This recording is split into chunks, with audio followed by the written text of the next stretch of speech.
So welcome back, everyone. I'm Ellen Seigel, and I'm Karen Gilbert. and today we're talking about on the path to inner happiness and inner peace. One of the experiences you get to engage with is the idea of self-acceptance, which is often offset with self-judgment and not self-acceptance. So anyway, so we thought we'd come together today to share something about self-acceptance on the path to inner happiness and inner peace. So, Karen, when this idea came through you, what else came with it? What is I've been on this path for a long time and working on loving myself, accepting myself. What I became aware of was all the pieces of myself that during the years I've reclaimed to make me whole. And the idea that the more pieces of myself that I reclaimed without judgment, the better I've been feeling. And the more whole, the more safe, the more secure, the more inner peace and joy I have. And it became very clear that that is a big piece of healing whatever we're all going through. And when we're not feeling self-accepting, we don't feel so good. So that really brings to mind for me, so many people come to both of us, as inner peace, inner happiness coaches. People come to us who are not feeling so good. And through our own path, and me too, I think what happened for me was not knowing why I felt so bad. And then whether it was through our conversations, books that I was reading, different classes that we've taken, workshops. We took that wonderful set of workshops for years called Let Go and Live. And the letting go was letting go of resistance and judgment. So I learned incrementally, a teeny bit at a time, which I think adds up to what you're saying about reclaiming different aspects of ourselves, myself, and the connection between not feeling good and not knowing that there are things about ourselves that we could accept, and they're not, quote, bad things, just not appreciating even ourselves in our struggles. That was a big piece, not appreciating ourselves and our struggles, which only recently I've been much more aware of appreciating myself through struggles. And the appreciation, it helps unhook from the judgments that are coming while I'm struggling. One example I could think of is when Ellen helped me realize I am competent. I couldn't see my own competency. And so I had an index card and I wrote, I am competent. And I put it on my mirror and I put it wherever I might see that index card, where I would go often. And to start accepting and seeing that I'm competent in little areas. Well, once the resistance to the idea that I am competent was lessening, all of a sudden, my ability to be competent rose to the surface.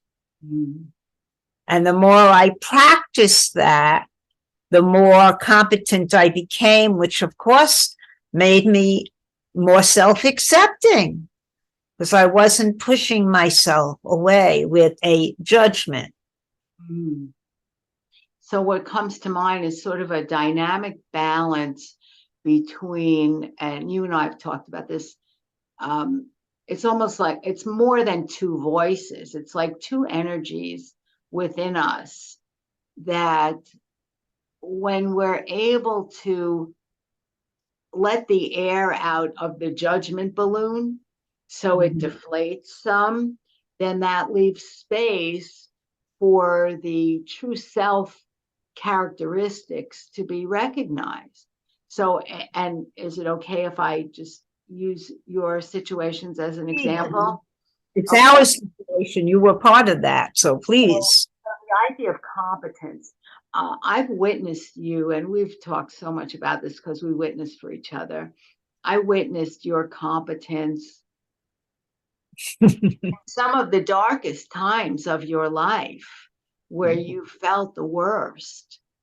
And yet I could see your competence. But because,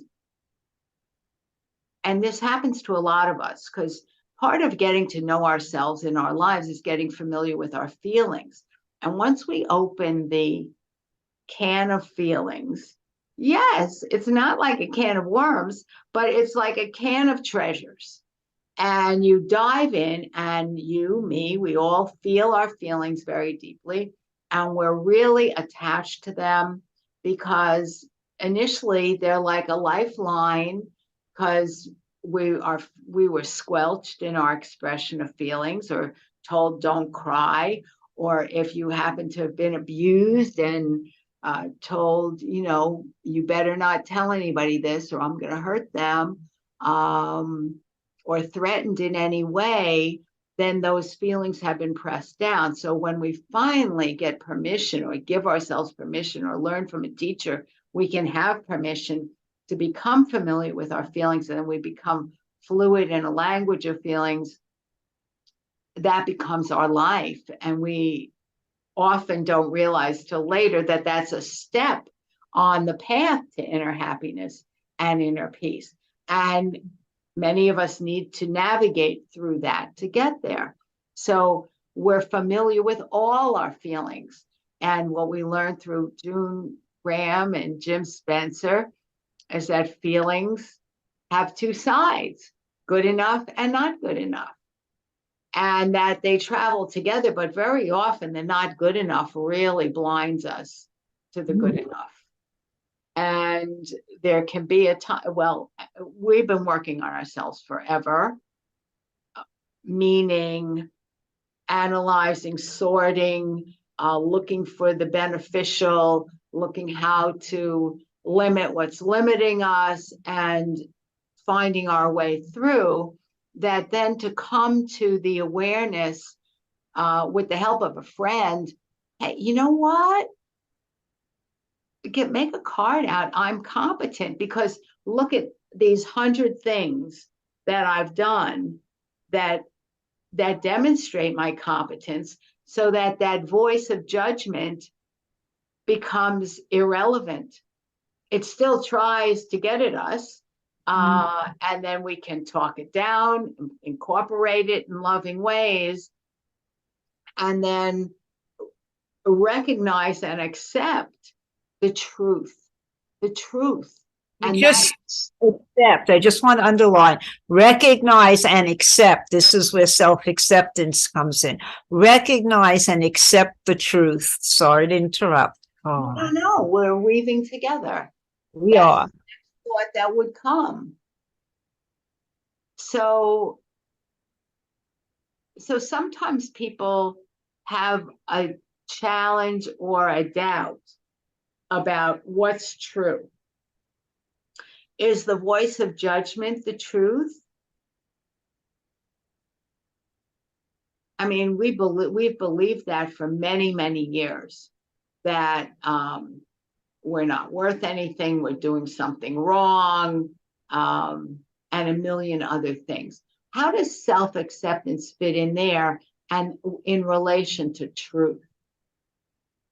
Is there anything you can say about truth in that I think as I process these different things, like when you were telling me, Karen, you're competent, and I'm going, no, Karen, let me point out A, B, C, D.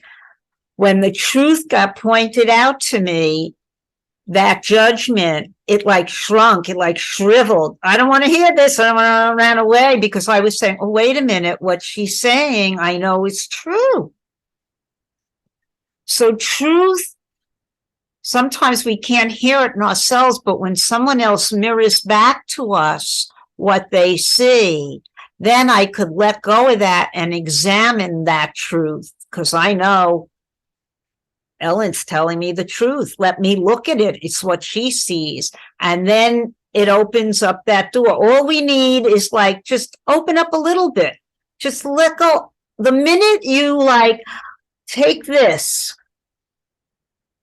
and you start to relax it, the room comes, the light starts to come in, and acceptance comes with it. Accepting whatever it is. Oh, in these areas I can start to see, which then helps drop that veil, that curtain that keeps us from seeing the other side. Another thought that's coming to me about acceptance and is something you talked about a relaxation. And one of the things we were along the path was shown the counterpoint of acceptance and resistance, or keeping from, or fighting, or pushing away. I mean, there's lots of different names for that. Constriction as opposed to relaxation. And it's coming to mind about whether it's relaxation exercises, meditation, breathing, that calms the nervous system, and ways that we can even use our physical bodies to sort of train ourselves into an accepting posture, so to speak, or openness. That's something related to acceptance as well. It is. It's that letting go, holding on tight, and then letting go. And what we're holding it on tight to is that negative side of a feeling. Good enough, holding on tight to, I'm not good enough. So how could I be competent? I can tangle it up in 100 million ways till I'm twisted into a knot. It's to start to unravel the knots within inside us, to see who we truly are. And that's where acceptance, and that's sometimes we need help. So a friend or a therapist or a life coach, somebody can help us with that. We don't have to be alone with it. Meditation, of course, helps. But that's a practice in and of itself that some people know how and some don't. And there is a starting point, just to know that maybe what you are thinking of yourself out there, if you're someone struggling, just allow in the thought that maybe that's not true. Maybe you're telling yourself something that's not true. Of getting into it. Just have to open up this little bit. That's all. And the self-acceptance begins. And underneath that, I'm telling you my experience, it's just mine, but I've seen it in others. Happiness and joy and peace are all in there. Just waiting for you to... It's okay not to be good enough in some areas, so you can learn, so that everything doesn't have to be, I'm not good enough, I can't earn. No, maybe it's okay to be not good enough. Not good enough about what? Oh, so wait a minute. what am I not good enough about? Maybe I can explore that and make something good of it. Just let something in, even teensy bit. And then I could feel, as I'm talking, I could feel myself tightening with the judgment. And then that little bit, and you could take a deep breath. So that's self-acceptance. So it comes to mind, there's that chapter in the Be Happy No Matter What book. Appreciating yourself and your life as a work of art. And that in a work of art, go to a museum and you see bright colors and dark colors and cloudiness, shades, things in the background, things in the foreground, might be sharp palette knife marks or wispy watercolor brush strokes. There could be colors that trigger rage in you. It could be colors that trigger calm in you. And that when you're appreciating a piece of artwork, you're appreciating it. That's different than judging it. You're not saying, hey, it's a piece of trash. You're saying, somebody painted this and it represents something. And what does it bring up in me? And, and the other thing that we were talking about earlier today, you brought to my attention, is that as the artists in our life, whatever age we're at, we are creating new colors, new scenes, new backdrops, new starts, totally new canvas. And it's never too late for that. And it's never too, I'm going out on a limb here, no matter how painful something you're experiencing it, it's never too limiting that once you allow something in and even get some help, it's possible to change your orientation to what's happening from something that's self-demeaning and limiting to something that's accepting and open with opportunities. So that comes to me off of what you've said. Accepting of not knowing what's on the other side of that, knowing that there could be so many. Is it okay to accept not knowing? Oh, not knowing has become my best friend. Not knowing is a gift. Trying to figure everything out is, I'm going to say it, it's a waste of time and effort and energy. Because it's not time yet. Not knowing at least leaves open all possibilities of all kinds that we don't know what could be coming. So accepting not knowing sends limitations running away. You're not limited anymore. Physical limitation. But when I let go of looking at it that way, I become unlimited in how I'm going to accomplish things. And things are getting accomplished that I personally maybe can't do or accomplish. But then the universe is supplying other arms, other mouths, other feet, other hands to come in and do the things that I am not doing. So why limit the thoughts and get stuck there instead of, I really don't know. I only know this moment, but what could be in this? Look for the gift. As Ellen said, look for the good in everything. There is a gift in everything. And yes, I get triggered and I have, and then I go, wait a minute. That's not the whole story.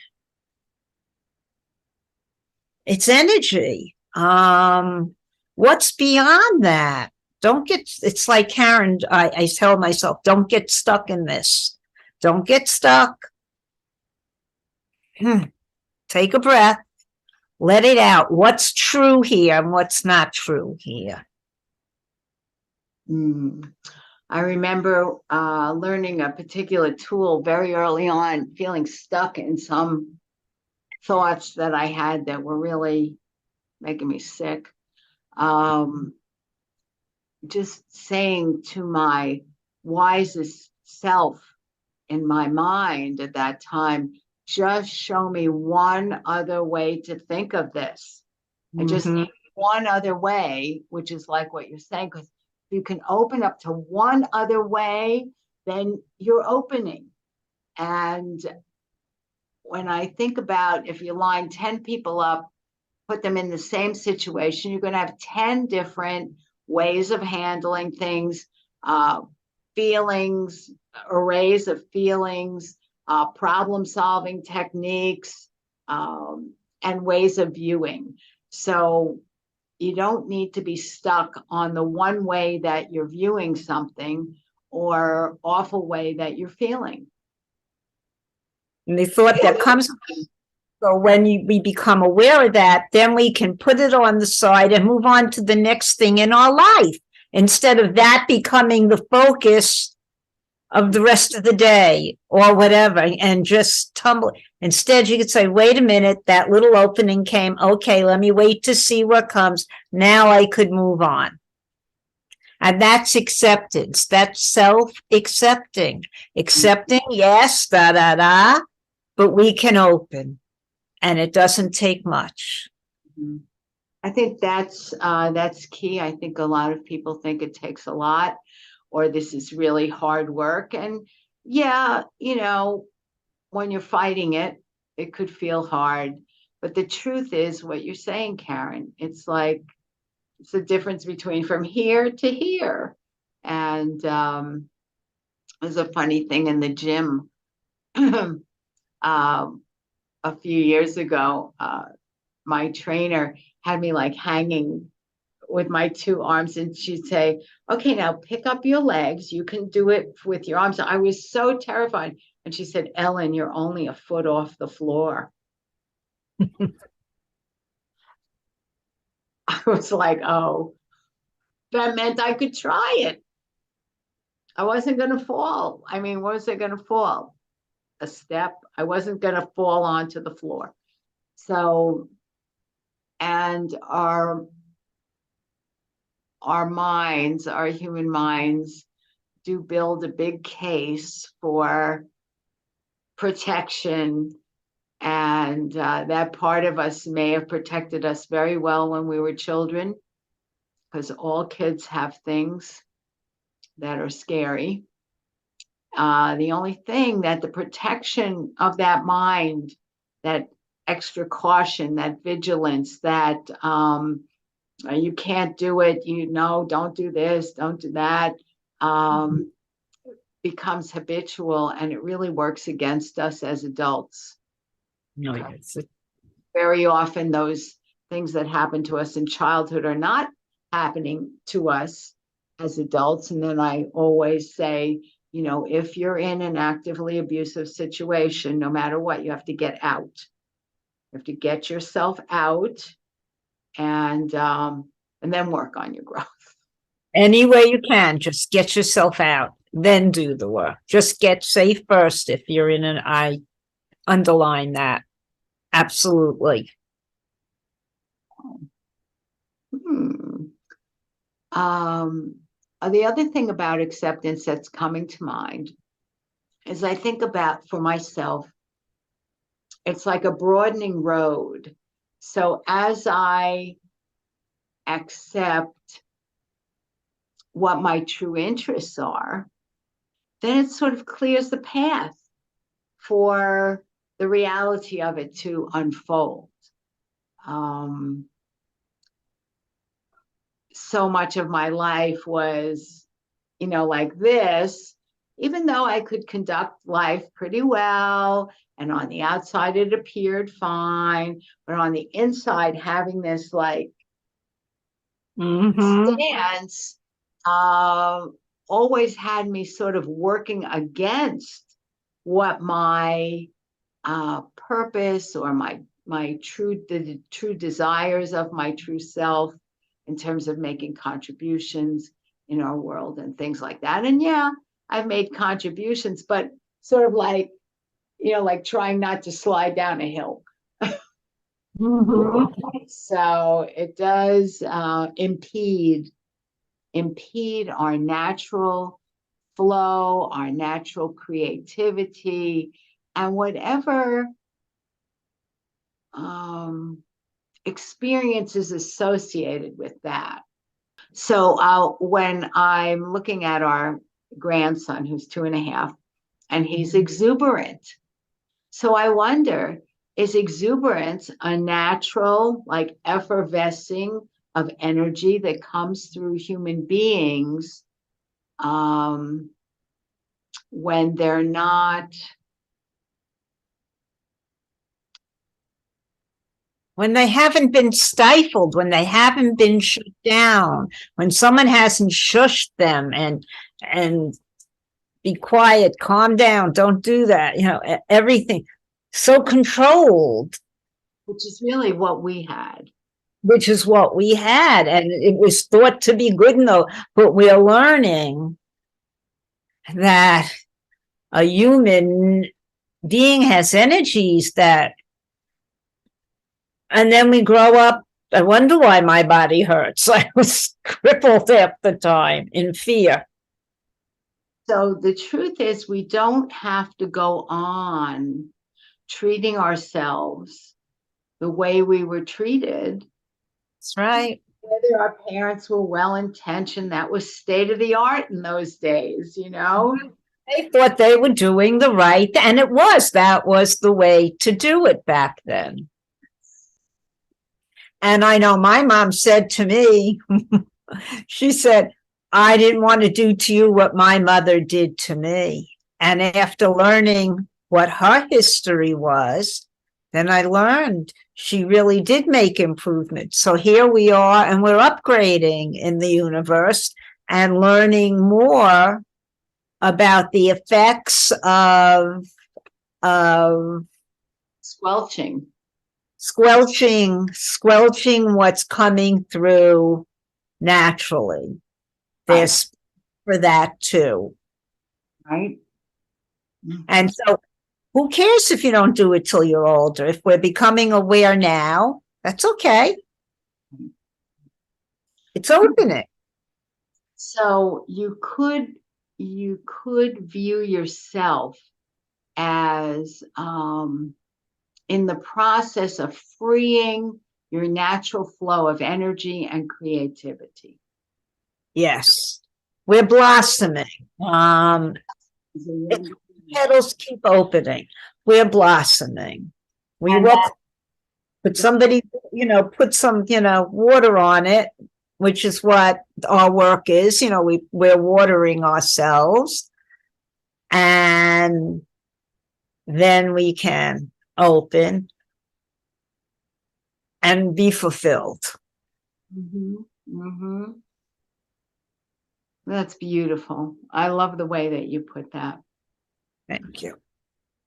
So, does this feel complete? I think this feels complete for the moment. Me too. Great. It's great. So thank you all for joining us, and be on the lookout for more Ellen and Karen conversations on life topics, and we're available as inner happiness, inner peace coaches, and at the end you'll see our contact information